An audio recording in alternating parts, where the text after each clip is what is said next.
मेला शुरू हो गया है। आज से भीड़ भाड़ भी शुरू हो जाएंगे, समझे। आज से भीड़ भाड़ भी शुरू हो जाएगा। तो देवी भागवत में हम लोगों ने कल सावित्री देवी की बात सुना। यही सावित्री जो सत्यव्रत की पत्नी थी, और बड़े छोटे से उम्र में ही ये चली गई किसके पास? धर्मराज के पास। और धर्मराज से बहुत सारे प्रश्न पूछी। ठीक है। तो अब आगे जो है, नारद जी प्रश्न करते हैं कि महाराज, किससे? नारायण से। कि भगवान, मैंने धर्मराज और सावित्री के संवाद में मूल प्रकृति भगवती भुवनेश्वरी तथा निर्गुण स्वरूपा गायत्री का निर्मल यश सुना।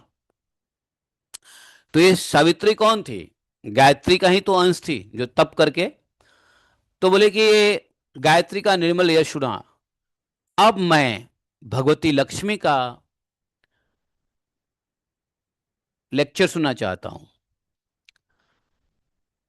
अब मुझे कुछ भगवती लक्ष्मी के बारे में बताइए। तो बोले नारायण भगवान, देखो नारद, प्राचीन समय की बात है। सृष्टि के आदि में परब्रह्म परमात्मा भगवान श्री कृष्ण के बाएं भाग से रासमंडल में भगवती श्री राधा प्रकट हुई। रासमंडल में परब्रह्म परमात्मा भगवान श्री कृष्ण के साथ विराजमान रहने वाली राधा देवी उनकी इच्छा के अनुसार दो रूप हो गई। तो क्या हुआ? राधा आई। राधा भगवान की इच्छा से दो रूप बन गई।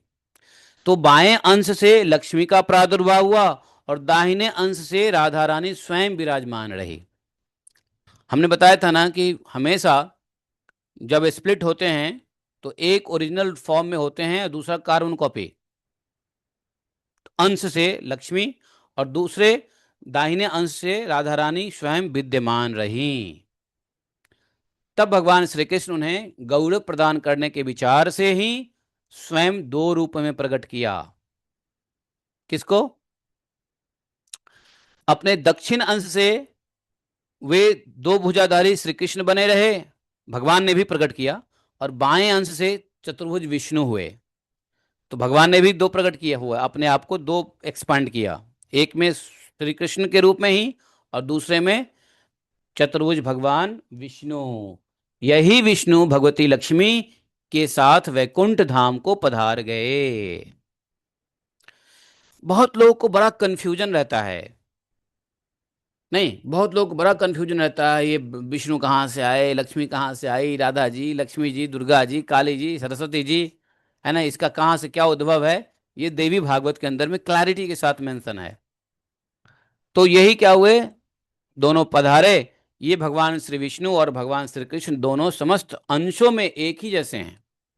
कृष्ण और विष्णु समस्त अंशों में एक ही जैसे हैं। और भगवान श्री महालक्ष्मी योग सिद्धि के कारण नाना रूप से विराजमान हुई हैं। अच्छा, एक बात जान लो, ये जो विष्णु और लक्ष्मी हैं, ये हैं भगवान के ही अंश। लेकिन कौन से अंश हैं? सगुना अंश। सगुना मतलब गुण को स्वीकारते हैं। गुण को स्वीकारते हैं। कौन से गुण? सत्व गुण। तो इसलिए, और एक अंश से भगवान श्री कृष्ण हैं दोनों। अंतर एक है कि कृष्ण निर्गुण है, गुणों को स्वीकारते नहीं। लेकिन कृष्ण ही अपने आप को अंश के रूप में, विष्णु के रूप में आकर के गुण को स्वीकारते हैं। ठीक है। तो कृष्ण को क्या कह सकते हो? निर्गुण विष्णु, निर्गुण ब्रह्म। और विष्णु को क्या कह सकते हो? सगुण कृष्ण या सगुण ब्रह्म। नहीं कह सकते। तो इस प्रकार से महालक्ष्मी योग सिद्धि के कारण अपने रूपों को कई भागों में बांटा। योग सिद्धि के कारण तो सभी सौभाग्य से संपूर्ण जब लक्ष्मी हुई, तो महालक्ष्मी कहलाई। पाताल में लक्ष्मी गई तो नागलक्ष्मी कहलाई। राजाओं के यहां जो लक्ष्मी है राजलक्ष्मी कहलाई। व्यक्ति के इंडिविजुअल हाउस होल्ड में जो लक्ष्मी आती है उसको गृह लक्ष्मी कहलाती है। तो कई रूप में अपने योग सिद्ध से लक्ष्मी जी नाना रूप में विराजती है, अनेक रूप में विराजती है। अच्छा, बोले देव नारद जी सुनिए, सर्वप्रथम भगवान नारायण ने वैकुंठ धाम में इन महालक्ष्मी की पूजा की। बताओ। और ये संपूर्ण ऐश्वर्यों की अधिष्ठात्री देवी है। इन्हें समस्त संपत्तियों का साक्षात विग्रह कहा गया है। भगवान तो नारद जी पूछते हैं कि महाराज, ये महालक्ष्मी भगवान नारायण की प्रिया होकर सदा वैकुंठ में विराजती है, और पहले पूर्व काल में भगवान नारायण की बात सत्य करने के लिए इन देवी ने पृथ्वी पर आकर समुद्र की कन्या होने का प्रस्ताव स्वीकार कर लिया। ये हमको समझ में नहीं आया महाराज, ये समुद्र की बेटी कैसे बनी ये लक्ष्मी, यह हमें बताइए। आपको पता है ना, समुद्र की बेटी लक्ष्मी है। और आजकल इसलिए समुद्र से ही लक्ष्मी के सारे सोर्स निकलते हैं। नहीं, लक्ष्मी के सारे सोर्स समुद्र से ही निकलते हैं, नहीं निकलते हैं। समुद्र का रास्ता ही लक्ष्मी को बढ़ाता है। सारे तेल कहां से निकलता है? सी शोर से तो निकलता है सारा तेल, और तेल से ही सारा इकोनॉमी चल रही है आज के डेट में, कलयुग में। नहीं, तो लक्ष्मी की बेटी कैसे बन गई, बताइए। नारायण बोले, नारद, पहले की घटना है, सुनो। दुर्वासा जी के श्राप से भगवती श्री इंद्र के पास चली गई, और लक्ष्मी ने स्वर्ग का त्याग करके कुपित हो दुख के साथ वैकुंठ के लिए प्रस्थान कर दिया। वे वहां गई और महालक्ष्मी ने अपने रूप का संवरण कर दिया, और उस समय संपूर्ण देवताओं के शोक की सीमा नहीं रही। वे परम दुखी होकर वैकुंठ पधारे। वहां भगवान नारायण विराजमान थे वैकुंठ में। भगवान की आज्ञा मानकर वे सर्व संपत्ति स्वरूपा लक्ष्मी जी अपनी कला से समुद्र की कन्या हो गई। भगवान ने ही आज्ञा दिया। देवताओं और दैत्यों से ने मिलकर क्षीर सागर का मंथन किया, और उससे महालक्ष्मी का प्रादुर्भाव हुआ। उस अवसर पर उन प्रसन्न वेदना देवी ने देवताओं को वर दिया, और क्षीर सागर में शयन करने वाले भगवान विष्णु को वर माला अर्पण करके स्वयं भगवान के पास आ गई। नारद जी पूछते हैं, महाराज, ये किस कारण से दुर्वासा जी ने श्राप दिया था, क्यों दिया था? इंद्र को श्राप दिया था ना दुर्वासा जी ने, उसका कारण आपको पता है, भागवत में पता है। तो लक्ष्मी भाग के आ गई। नारायण बोले, देखो, दुर्वासा जी एक बार वैकुंठ से कैलाश के शिखर पर जा रहे थे। इंद्र ने उन्हें देखा, और मुनि का शरीर ब्रह्म तेज से प्रदीप्त हो रहा था। वेद वेदांग के पारगामी असंख्य शिष्य के साथ मुनि जा रहे थे। उन्हें देखकर इंद्र ने मस्तक झुकाकर प्रणाम किया। तब दुर्वासा जी ने इंद्र को आशीर्वाद भी दिया। आशीर्वाद के साथ साथ दुर्वासा जी ने भगवान विष्णु द्वारा प्राप्त मनोहर पारिजात पुष्प भी दिए। लेकिन इंद्र अपने धन संपत्ति राजश्री के गर्व से गर्वित होकर के, लक्ष्मी जी इंद्र के पास किस रूप में है? राजश्री के रूप में। तो राजश्री के गर्व से गर्वित इंद्र ने जरा मृत्यु शोक का विनाश करने वाले मोक्षदायी उस पुष्प को लेकर के अपने ऐरावत के मस्तक पर रख दिया, स्वयं पहना नहीं। इंद्र ने इस दिव्य पुष्प का परित्याग कर तिरस्कार किया। यह जानकर मुनिवर दुर्वासा के रोष की सीमा न रही। क्रोध हुआ, क्रोध से श्राप दे दिया। दुर्वासा बोले, हे इंद्र, तुम राजश्री के अभिमान में पागल हो रहे हो, प्रमत्त हो रहे हो।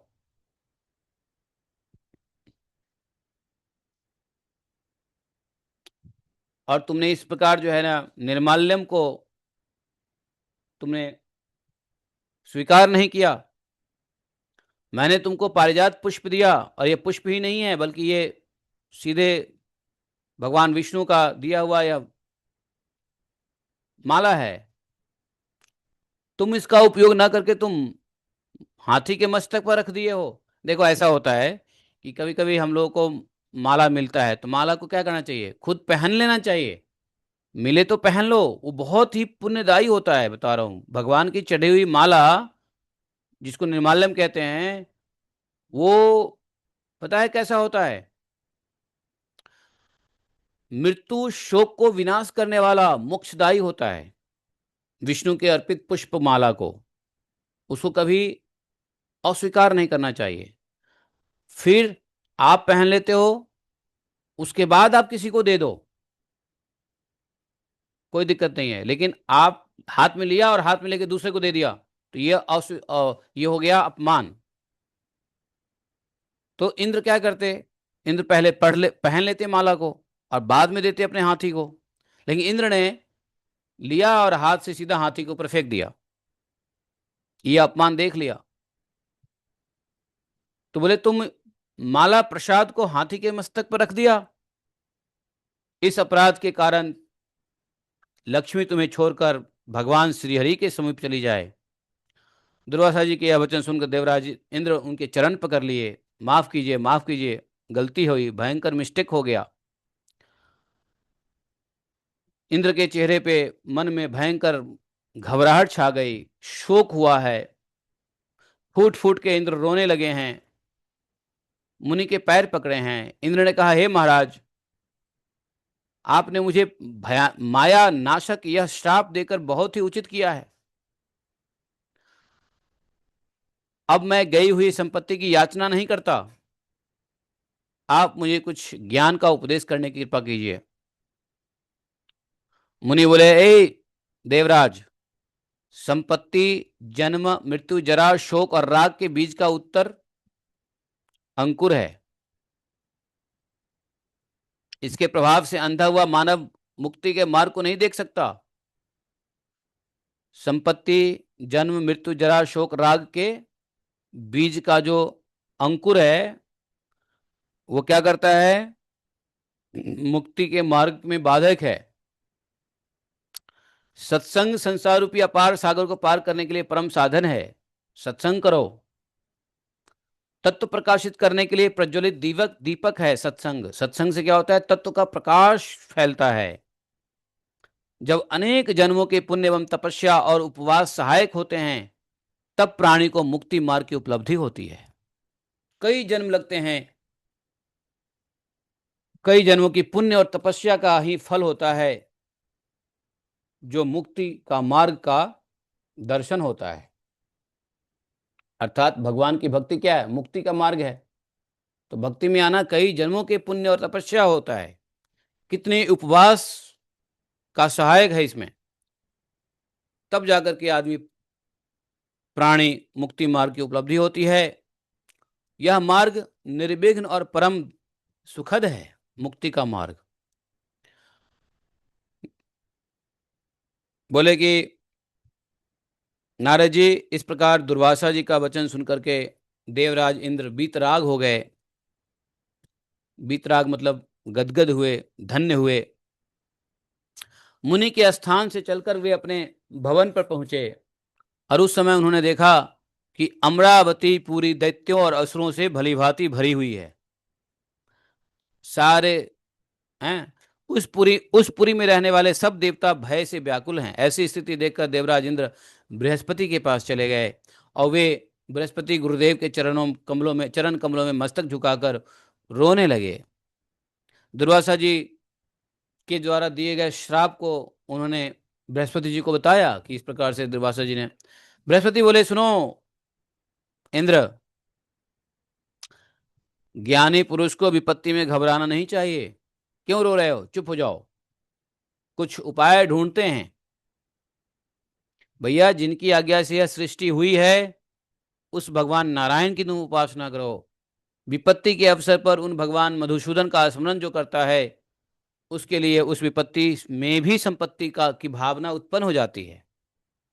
जो भगवान मधुसूदन, जो भगवान कृष्ण नारायण की उपासना करता है विपत्ति में, तो विपत्ति भी संपत्ति बन जाती है। इस प्रकार से नारद जी को कह रहे हैं नारायण जी, भगवान नारायण की नारद। उसके बाद भगवान श्रीहरि का ध्यान करके देवराज इंद्र ने बृहस्पति जी को आगे करके संपूर्ण देवताओं के साथ ब्रह्मा की सभा के लिए प्रस्थान किया। और देवगुरु बृहस्पति ने ब्रह्मा जी को सारा वृत्तांत कह सुनाया, महाराज ऐसा ऐसा हुआ है। तो इंद्र से ब्रह्मा जी बोले, बेटा इंद्र, इस समय भगवान श्री कृष्ण के निर्माल्य का परित्याग करने से क्रोध में आकर भगवती श्री देवी तुम्हारे पास से चली गई है। अब तुम मेरे और बृहस्पति के साथ वैकुंठ चलो, मैं वर देता हूं। अतः तुम वहां लक्ष्मीकांत भगवान श्री हरि की सेवा करके लक्ष्मी को अवश्य प्राप्त कर लोगे। नारद इस प्रकार कह करके ब्रह्मा जी संपूर्ण देवताओं के साथ वैकुंठ पधारे। वहां जाने पर उन्हें परब्रह्म सनातन भगवान श्री हरि के दर्शन हुए। उन्हें देखकर ब्रह्मा के अनुयायी संपूर्ण देवताओं ने मस्तक झुकाकर प्रणाम किया। आंखों में आंसू भरकर वे भगवान प्रभु हरि श्री हरि से क्या बोले, स्तुति बोले। भगवान श्री तो पहले ही छोड़ चुके थे इंद्र को, अर्थात लक्ष्मी चुकी थी, छोड़ चुकी थी, और वे निस्तेज एवं भयग्रस्त थे। देवताओं को ऐसी दीन दशा में पड़े हुए देखकर भय को दूर करने वाले भगवान श्री हरि ने कहा इंद्र से, इंद्र और सभी देवताओं, डरो मत। दुर्वासा जी कौन हैं? भगवान शंकर के अंश हैं और वैष्णव पुरुष हैं, और मेरे प्रति दुर्वासा जी का बड़ा अटूट विश्वास है। उन्होंने तुम्हें श्राप दे दिया है, इसलिए अब तुम्हारे घर से लक्ष्मी सहित मैं चला आया हूं। रमापति भगवान श्रीहरि ने संपूर्ण देवताओं से ऐसा कहकर श्री लक्ष्मी जी से कहा, देवी तुम अपनी कला से क्षीर समुद्र के यहां जाकर जन्म लो, और ये देवता लोग, मतलब अब इंद्र को लक्ष्मी देना है, राजलक्ष्मी देना है, तो इंद्र को राजलक्ष्मी देने के लिए भगवान ने लक्ष्मी जी को कहा कि तुम किसके यहां जाके जन्म लो, तुम समुद्र के यहां जाकर के जन्म लो, समुद्र की कन्या बनो। है कि नहीं? इस प्रकार लक्ष्मी से भगवान ने कहा। और फिर ब्रह्मा जी से कहा, ए ब्रह्मा जी, पद्मज, ब्रह्मा जी को नारायण प्रेम से पद्मज कहते हैं, ए पद्मज तुम समुद्र का मंथन करो, उससे लक्ष्मी प्रकट होगी, और तब उन्हें देवताओं को सौंप देना। ठीक है? इस प्रकार से देवताओं को फिर से श्री का प्राप्ति होगी, श्री राजलक्ष्मी। ऐसा प्रवचन समाप्त करके भगवान अंतर्ध्यान हुए। देवता उसी क्षण क्षीर सागर की ओर चल पड़े। वहां सभी देवता और दानव इकट्ठे हुए, और इकट्ठे हुए तो फिर भगवान ने ही कहा, आपने भागवत में सुना है, भगवान ने ही देवताओं को समझाया था, नहीं क्या करना है, एक पॉलिटिक्स खेलना है। कौन सी पॉलिटिक्स बताया था भगवान ने? दानव के साथ सांप और चूहा, सांप और चूहा की पॉलिटिक्स बताई थी भगवान ने, कि अपने काम बनाने के लिए दानव को प्रसन्न करो और उसको लाओ, समुद्र मंथन करवाओ। समुद्र मंथन के लिए चल पड़े सभी देवी देवता दानव, देवता और दानव इकट्ठे हुए। देवी नहीं, देवी तो घर पे थी, खाना बना रही थी। देवता और दानव इकट्ठे हुए, मंदराचल पर्वत को मंथन काष्ठ, कच्छप को पात्र, शेषनाग को मंथन की रस्सी बनाकर क्षीर समुद्र को मथने लगे। आप सबको पता है कैसे भगवान मंदराचल पर्वत के लिए कितना मेहनत किया। भगवान ही मंथन काष्ठ बने। मंथन काष्ठ मतलब कौन सा?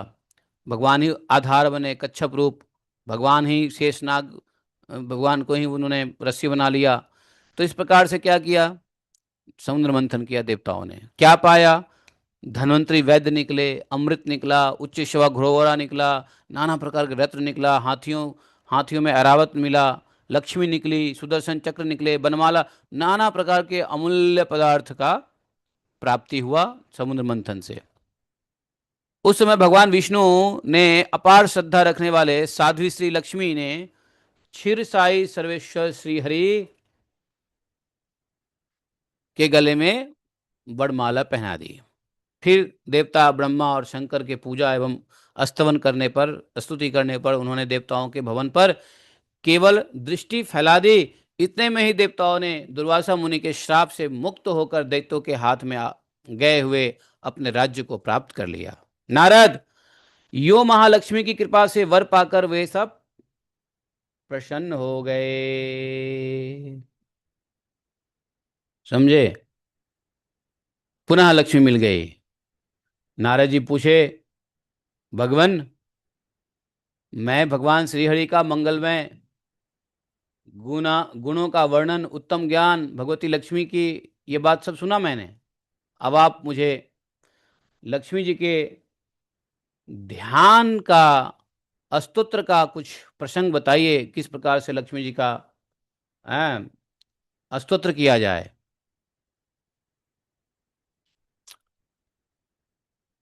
और किसने किया? लक्ष्मी जी की पूजा पहले किसने की? तो बोले, प्राचीन समय की बात है, इंद्र ने क्षीर समुद्र के तट पर तीर्थ में स्नान किया, एक कलश स्थापित किया, 6 देवताओं की पूजा की। तो बोले कौन कौन से देवता थे 6? तो बोले वो 6 देवता थे, गणेश, सूर्य, अग्नि, विष्णु, शिव और दुर्गा। ये 6 की पूजा की। और इन देवताओं की गंध, पुष्प आदि उपचारों से भक्ति पूर्वक भली भांति पूजा करने के पश्चात इंद्र ने परम ऐश्वर्य स्वरूपणी भगवती महालक्ष्मी का आवाहन किया। और पूर्व काल में भगवान श्री हरि ने ब्रह्मा जी को जो ध्यान बतलाया था, उसी सामवेद उक्त ध्यान से इंद्र ने भगवती की चिंतन की। मैं वह ध्यान तुम्हें बताता हूं, सुनो। तो ध्यान का मंत्र बताया है। कैसे ध्यान किया? कि भगवती सहस्त्र दल वाले कमल के कर्णिकाओं पर विराजमान है। उनकी उत्तम कांति शरद पूर्णिमा के करोड़ों चंद्रमाओं की शोभा को हरण कर लेती है। ये परम साध्वी देवी स्वयं अपने तेज से प्रकाशित हो रही है। और इन परम मनोहर देवी का दर्शन पाकर मन आनंद से खिल उठता है। ये मूर्तवती ये मूर्तवती होकर के संतप्त सुवर्ण की शोभा को धारण कर किए हुए है। रत्नमय भूषण इनकी छवि बढ़ा रहे हैं। इन्होंने पीताम्बर पहन रखा है। और इन प्रसन्न वदन वाली भगवती महालक्ष्मी के मुख पर मुस्कान छा रही है। ये सदा युवावस्था से संपन्न रहती है। इनकी कृपा से संपूर्ण संपत्तियां सुलभ हो जाती है। ऐसी कल्याण स्वरूपनी भगवती लक्ष्मी को मैं उपासना करता हूं। ये मंत्र भी बताया। समझे?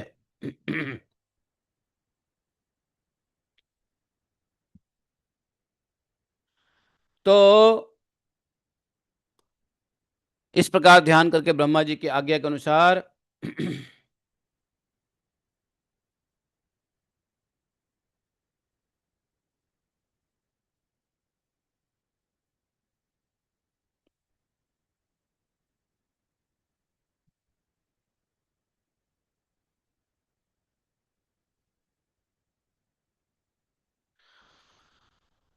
इस प्रकार ध्यान करके ब्रह्मा जी की आज्ञा के अनुसार 16 प्रकार के उपचारों से देवराज इंद्र ने असंख्य गुणों वाली उन भगवती महालक्ष्मी की पूजा की।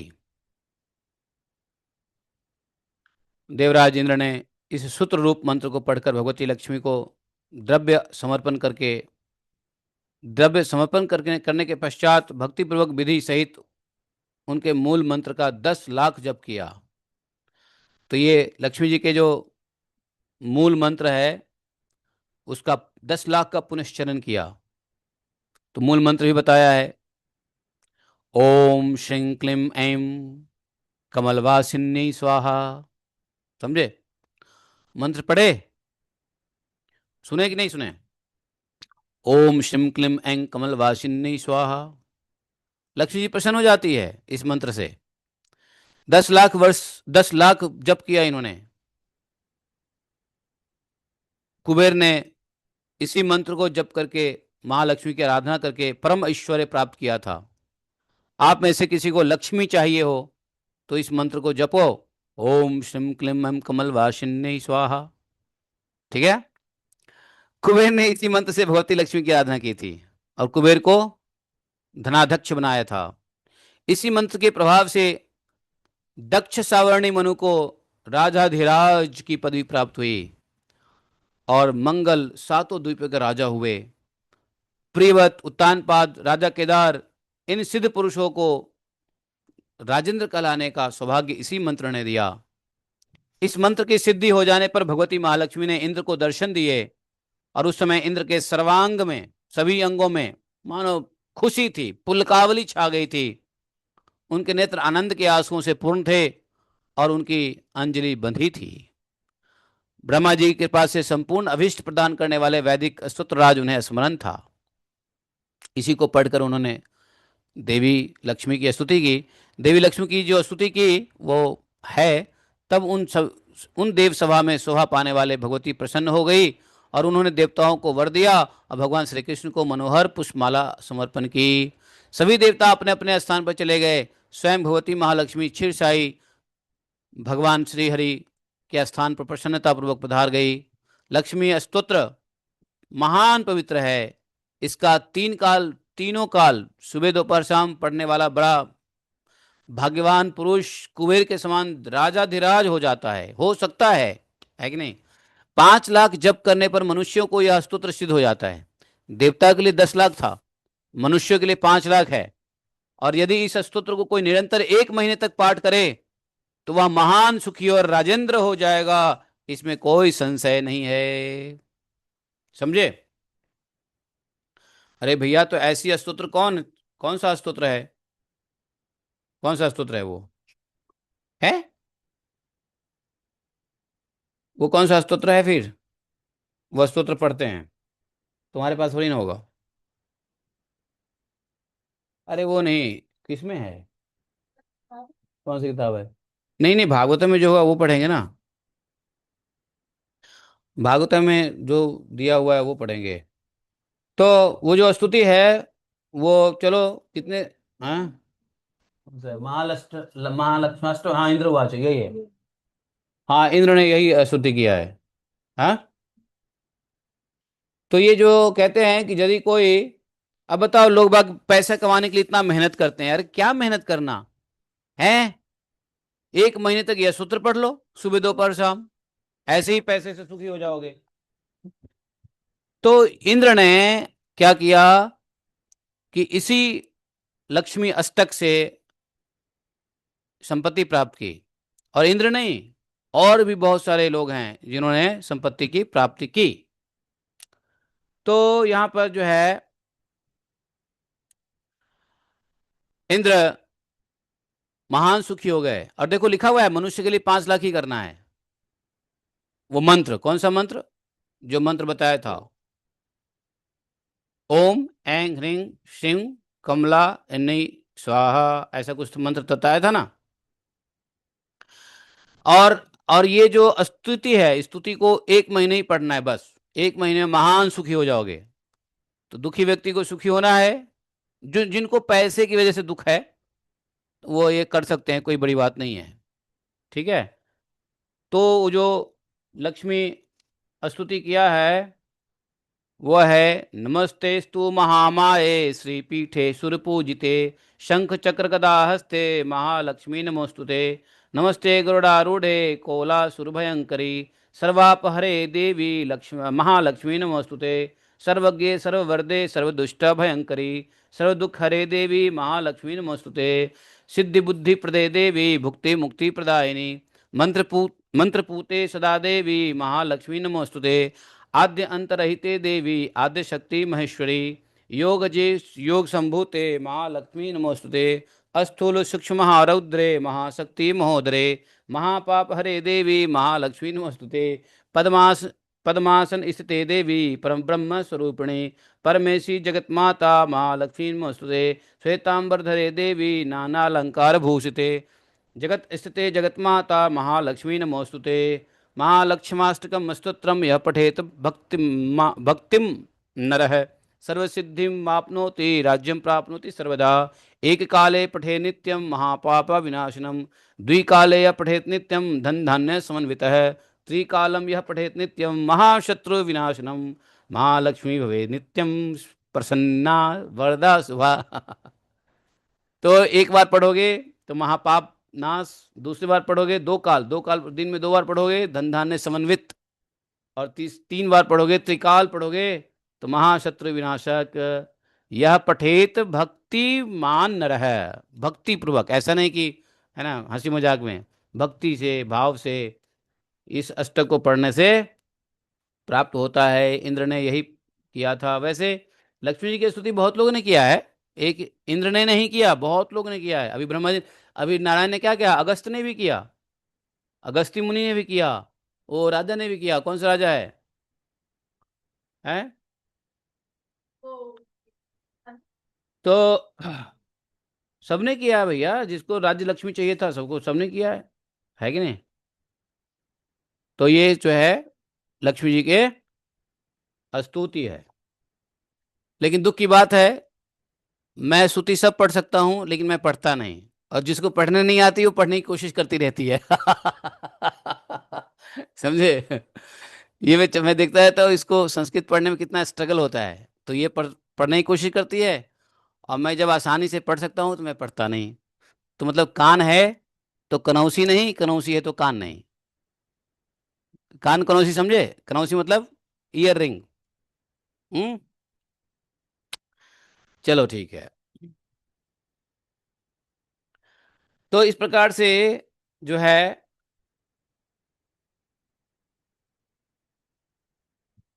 देवराज इंद्र का यह स्तुति, षोडश उपचार, और लेकिन इंद्र ने जो महालक्ष्मी का स्तुति किया है वो कुछ जो स्तुति हमने पढ़ा है उससे अलग है। समझे? जो देवी भागवतम में है वो अलग है, वो तो अष्टक है, वो तो अष्टक है। तो अष्टक भी है, लेकिन इंद्र ने जो पढ़ा था वो ये है, भागवतम से सुनो।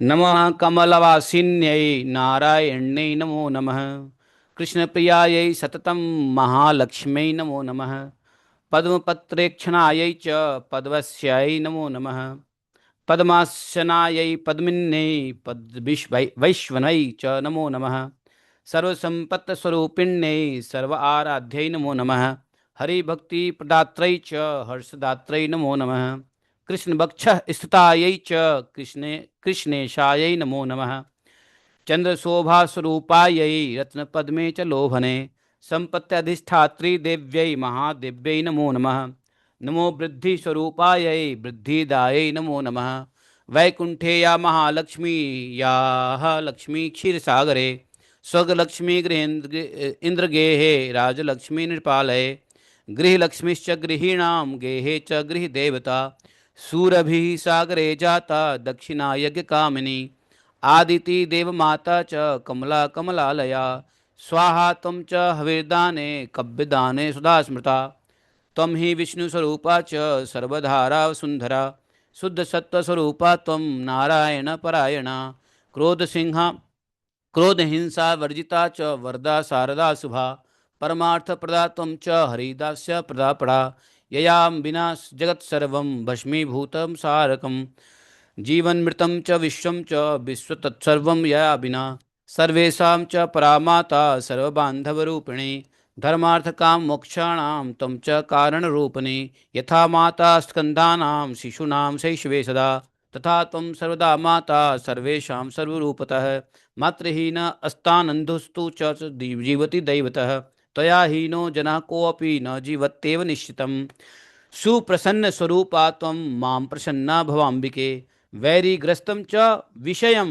देहि मह्यं सनातने अहं यावत् त्वया हीनो बन्धुहीनश्च भिक्षुकः सर्वसम्पद्विहीनश्च तावद्देव हरिप्रियं ज्ञानं देहि च धर्मं च सौभाग्यमिप्सितं प्रभावञ्च प्रतापम च सर्वाधिकारमेव च जयं पराक्रमं युद्धे परम ऐश्वर्यमेव च इत्युक्ता च महेन्द्रश्च सर्वैः गूढसुरगणैः च सह प्रणाम साश्रुनेत्रो मूर्धना चैव पुनः पुनः ब्रह्मा च शंकरश्चैव शेषो धर्मश्च केशवः।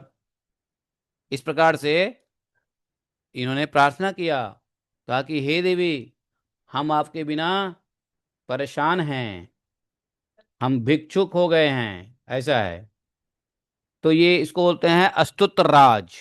महालक्ष्मी की स्तुति इससे इससे किया है इन्होंने।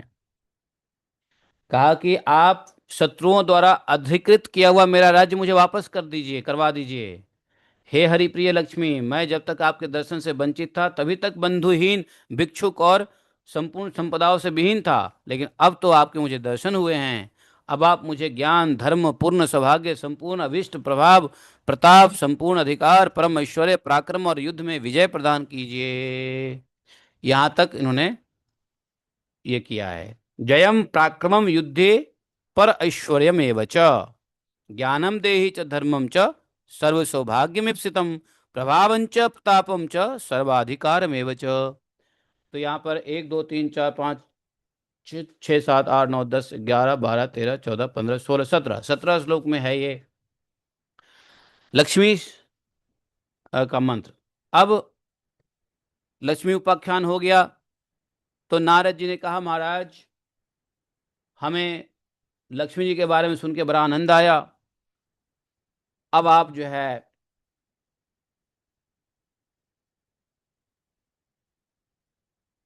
अगले देवी के बारे में सुनाइए। तो बोले अगले देवी, अगले कौन सी देवी के बारे में सुनना है? बोले मुझे है कहाँ है, कहाँ पे लिखा है, कितना श्लोक, यही मिला है ना, कितने श्लोक है? हाँ यही है। कृष्ण पे आय सराय पद्मनाय पद्माशय नमो नमः पद्माय पद्म। तो यहाँ पर जो है नारद जी ने कहा है कि हे नारायण, आपकी कृपा से महालक्ष्मी का महान अद्भुत उपाख्यान हमें पता चल गया। अब आप भगवती स्वाहा, स्वधा, दक्षिणा का चरित्र बताइए, महत्व सुनाइए। स्वाहा कौन है? स्वाहा कौन है? किसकी पत्नी है? एक स्वाहा जो है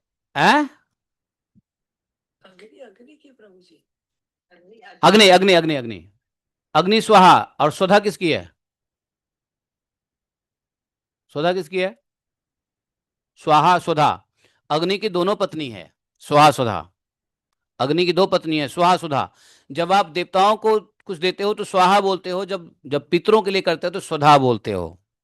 तो पितरों को मिलता है स्वधा बोलने से, और देवताओं को मिलता है स्वाहा बोलने से। तो अग्नि के दो पत्नियां हैं, स्वाहा और स्वधा। और भगवती दक्षिणा का भी हमको बताइए। तो दक्षिणा किसकी पत्नी है? यज्ञ की पत्नी है दक्षिणा। यज्ञ पुरुष की पत्नी है दक्षिणा, यज्ञ की पत्नी इसलिए कोई यज्ञ करते हो तो दक्षिणा देते हो ना, बिना दक्षिणा दिए यज्ञ नहीं होता। ठीक है, तो इसलिए नारद जी ने कहा, महाराज ये स्वाहा स्वधा इनके बारे में थोड़ा बताइए। तो हम लोगों को यहीं तक पढ़ना है, नहीं मतलब अभी मैं बता देता हूँ दक्षिणा की कथा, स्वाहा स्वधा की कथा, और उसके बाद हम लोग यहीं पे 9वां स्कंद समाप्त हो जाता है, 10वां स्कंद शुरू हो जाता है। तो हम लोग 10वें स्कंद के लिए शारदीय नवरात्रा में बैठेंगे। तब तक के लिए सुन लो। तो फिर नारायण कहते हैं, नारद, ब्राह्मण और क्षत्रिय आदि वर्ण भक्ति पूर्वक जो हवन करते थे वह देवताओं को मिलता नहीं था। जो हवन होता था देवताओं को नहीं मिलता था। इसी से वे सब उदास होकर ब्रह्मा के पास गए। वहां जाकर उन्होंने ब्रह्मा से कहा, महाराज पृथ्वी पे जो हवन होता है, यज्ञ होता है, हमें नहीं मिलता, कुछ उपाय कीजिए। ब्रह्मा जी ने देवताओं की प्रार्थना सुना और ब्रह्मा जी ध्यान किए भगवान कृष्ण के। तब भगवान ने, कृष्ण ने उनको आदेश दिया, और भगवान के आदेश के अनुसार ध्यान करके ब्रह्मा जी, मतलब कृष्ण ने आदेश दिया ब्रह्मा जी को कि भगवती का उपासना करो। तो ब्रह्मा जी क्या किए, मूल प्रकृति की उपासना करने लगे। तब मूल प्रकृति, तब तब सर्वशक्ति स्वरूपिणी भगवती स्वाहा भगवती भुवनेश्वरी की कला से प्रकट हुई। अर्थात किसकी कला से, भुवनेश्वरी की कला से। किसकी कला से, दुर्गा की कला से। और उन परम सुंदरी देवी के विग्रह की श्याम रंग कैसी थी, श्याम। श्याम, आपको मालूम है ना दुर्गा देवी का कलर कैसा है, व्हाइट नहीं है, श्याम है। इसलिए इसको काली भी कहते हैं, काली भी कहते हैं, काली। शिव जी क्या है, गोरे हैं, उनकी पत्नी काली है। भगवान काले हैं तो उनकी पत्नी गोरी है। समझे।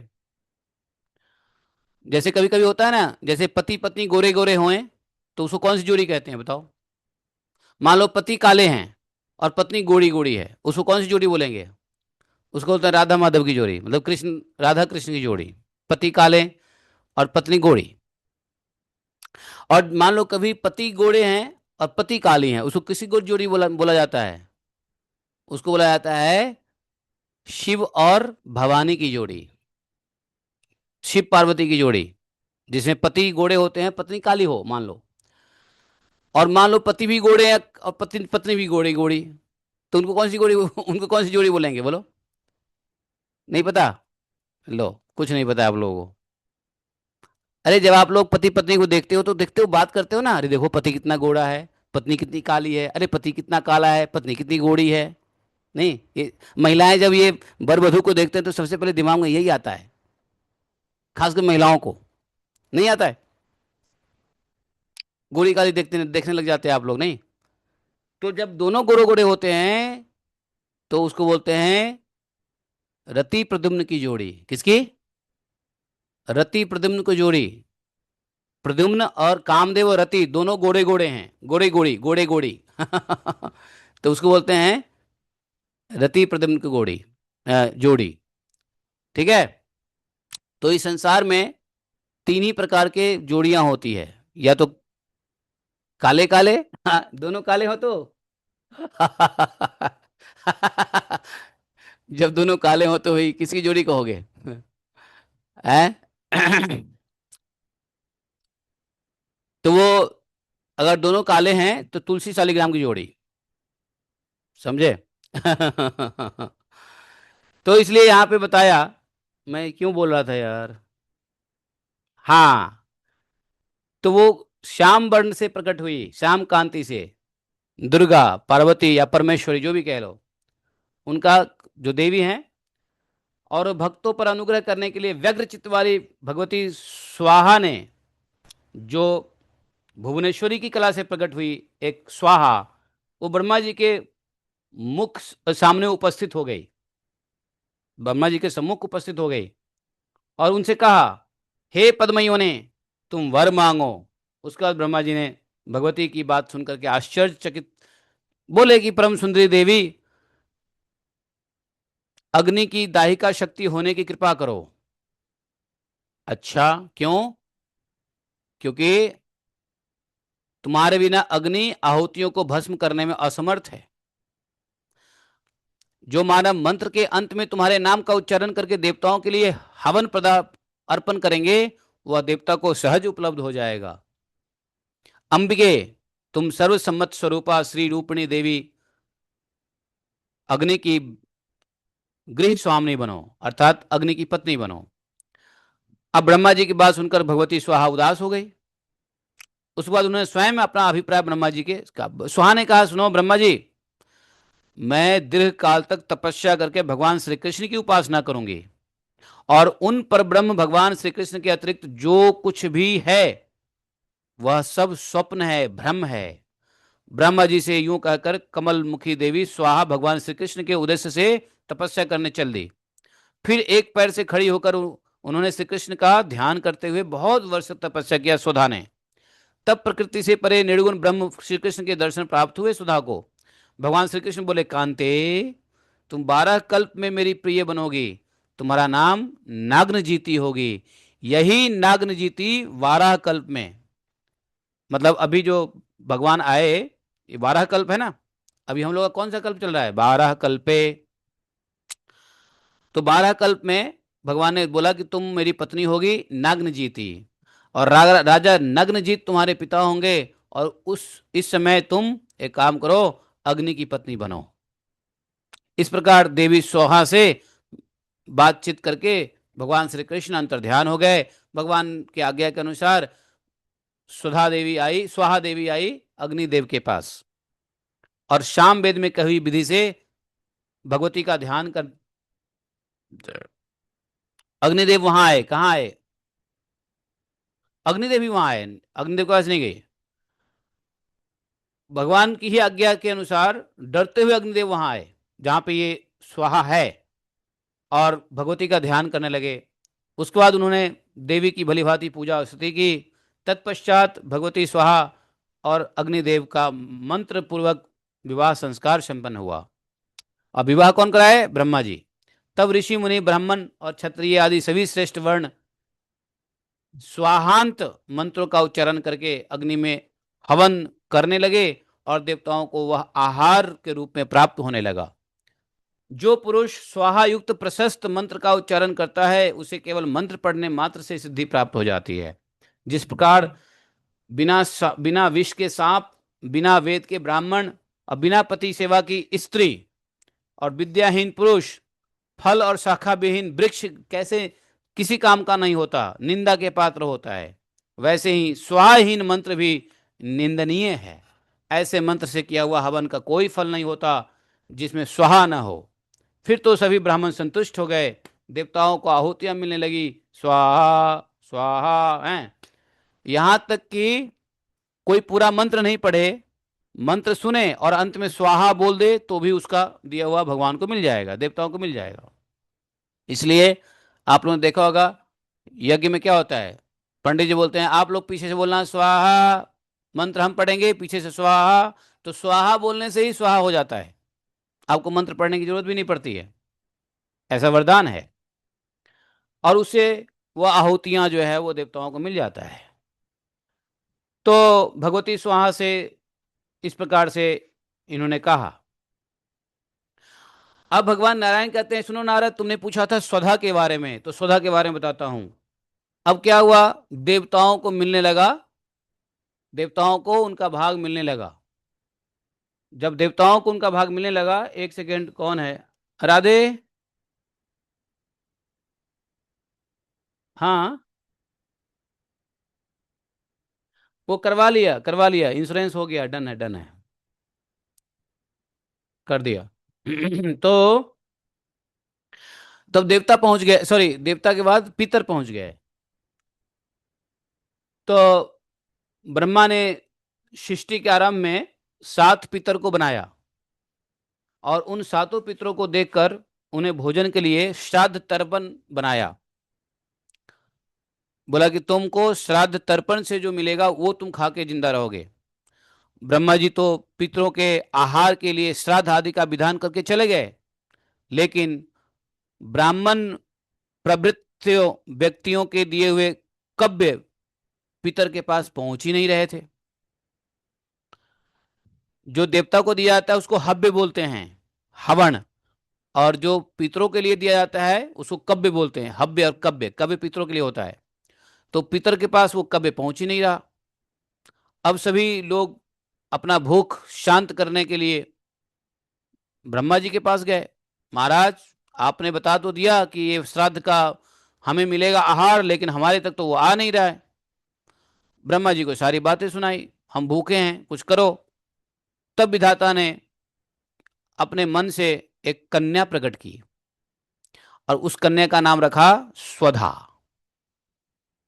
भगवती लक्ष्मी के सभी शुभ लक्षण विराजमान थे सुधा में, और वह अपने चरण कमलों को शतदल कमल पर रखे हुए थी। उसे पितरों की पत्नी बनाया गया। अब ब्रह्मा जी ने पितरों को संतुष्ट करने के लिए इस तुष्टि स्वरूपणी को पत्नी रूप से उन्हें सौंप दिया। साथ ही अंत में सुधा लगाकर मंत्रों का उच्चारण करके पितरों को उद्देश्य से, अरे हाँ सुनो, एक मैं गलत बात बोल गया था, सुधार लो। एक्चुअली सुधा को पितरों की पत्नी बना दिया, न कि तो अग्निदेव की पत्नी वही है स्वाहा, और पितरों की पत्नी सुधा बनी, करेक्ट है। तो उन्होंने क्या किया? स्वधा, स्वधा, स्वधा, सुधा नहीं, स्वधा, स्वधा, स्वधा।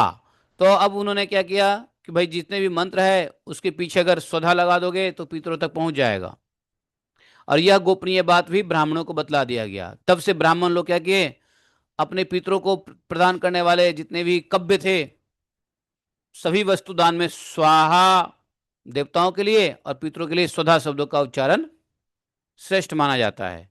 तो आप अगर किसी को जैसे जलम तृप्ताम स्वधा ऐसा बोल दिया तो पितरों को मिल गया। तो अब बोले नारायण, तुमने पूछा था वो मैंने बता दिया सुहा सुधा। अब तुम पूछ रहे हो दक्षिणा की बात, तो मैं भगवती दक्षिणा के बारे में आपको बता देता हूं। तो बोले कि पहले की बात है, प्राचीन काल की बात है। गोलोक, गोलोक में भगवान श्री कृष्ण की पहले से एक गोपी थी। उस गोपी का नाम था सुशीला, सुशीला। और सुशीला जो थी वो राधा रानी की प्रधान सेविका थी।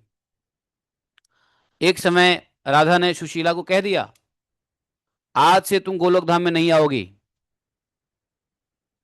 उसके बाद श्री कृष्ण वहां से अंतर ध्यान हो गए।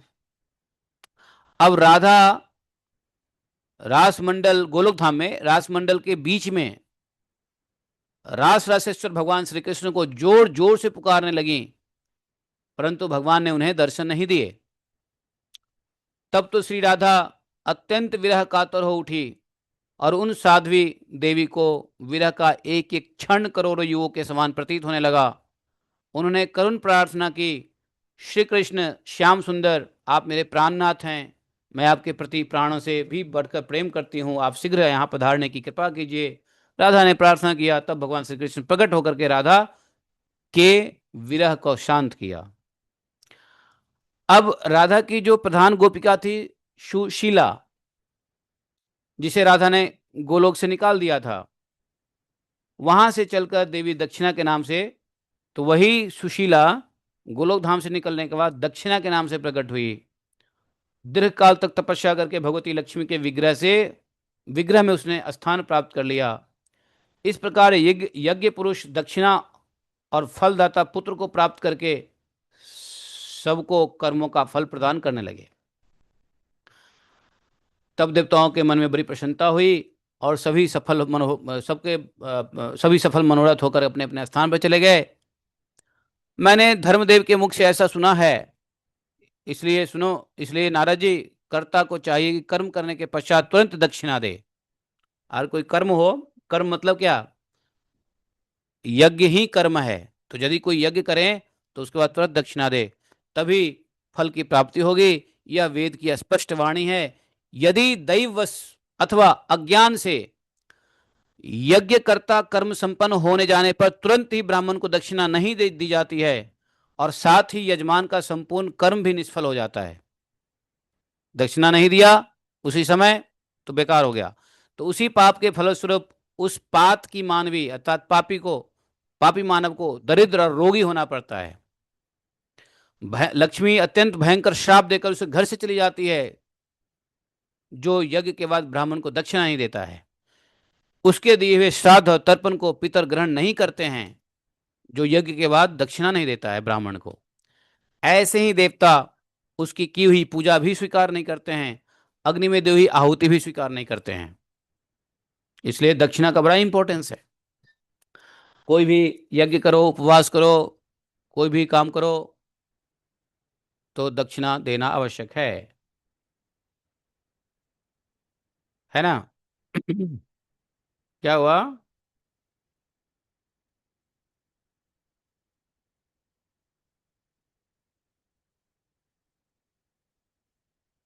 क्या नहीं चल रहा है?